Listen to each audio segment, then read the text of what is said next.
L'auditorium de la maison Georges Traoré a permis à plusieurs questions majeures de la dernière actualité sociopolitique suite au dernier conseil de ministres d'être le chapelet de la conférence de presse conjoint du ministre d'État Alain-Claude Bilibizé et son homologue ministre Patrick Obiandon le 9 juin devant la presse nationale et internationale. Nous voulons rappeler que hier, mercredi 8 juin 2022, les institutions de la République, aux côtés du président du chef de l'État, son Excellence Ali Bongo Ondimba, ont rendu hommage à la mémoire du président Omar Bongo Ondimba à France Ville. Ainsi, dans le budget rectifié 2022, elle est évaluée à 33,5 milliards de francs CFA. S'agissant donc de cette loi rectificative et du budget de l'État, les principales hypothèses sur lesquelles repose le cadre macroéconomique et budgétaire sont été conçues et certains rappels. Une production pétrolière de 10,7 millions de tonnes métriques en recul de 2,1% par rapport à la loi de finances initiale. Un prix du baril de pétrole carboné à 80 dollars américains en hausse de 33,3% par rapport à la loi de finances initiale 2021. Les exportations de manganèse de 9,70 millions de tonnes en hausse de 4,9% par rapport à la loi de finances initiale. Je voudrais maintenant prendre un petit moment pour expliquer les raisons pour lesquelles le gouvernement a décidé de maintenir la subvention à un certain nombre de prix de denrées de première nécessité. D'abord parce qu'il y a une inflation qui a des causes et des conséquences.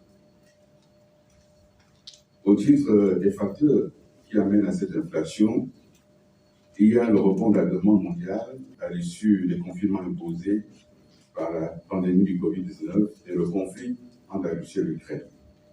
Ces facteurs ont conduit à une augmentation des frais d'approche, frais maritimes, assurances, frais financiers et les coûts d'achat, notamment la CNSS et la CNAMGS. Il s'agit d'abord de 3 projets de texte. Le premier projet, il s'agit d'un projet de décret qui porte dissolution du conseil d'administration et cessation des fonctions des membres de la direction générale de la Caisse nationale de sécurité sociale. Le second texte, c'est un projet de décret également qui institue une administration provisoire à la CNSS. Et le troisième, toujours un décret, qui institue un comité de surveillance et le contrôle des organismes de protection sociale. Ce sont des décisions qui ont été prises compte tenu d'un certain contexte et sur lesquelles mon collègue Dr. Patrick Obiandon, ministre de la Santé et des Affaires sociales, pourra revenir tout à l'heure de manière plus précise.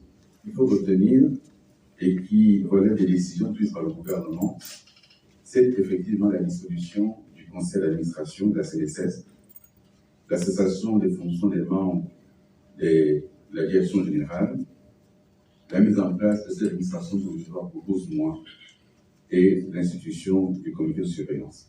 Nous avions 2 structures, la CNSS et la CNAMGS.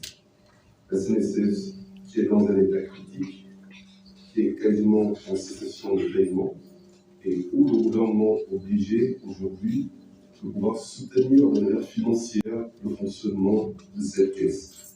Côté politique, l'hémorragie au niveau de la CNSS. Nous travaillons avec la CNAMGS, mais ça ne se passe pas plus comme avant.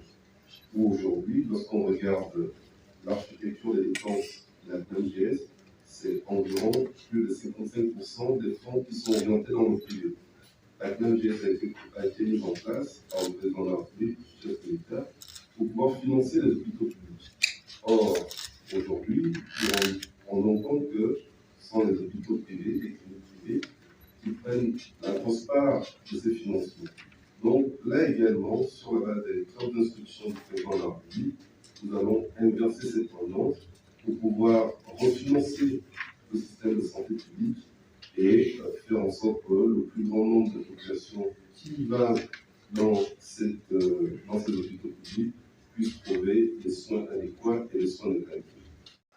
Après des échanges interactifs avec les acteurs et actrices de la presse, nous notons que cette rencontre a permis de mieux comprendre la vision réelle et non virtuelle de la situation de la NAMJS et Caisse nationale de sécurité sociale. Au finish, c'est dans une ambiance bon enfant que le rideau est tombé.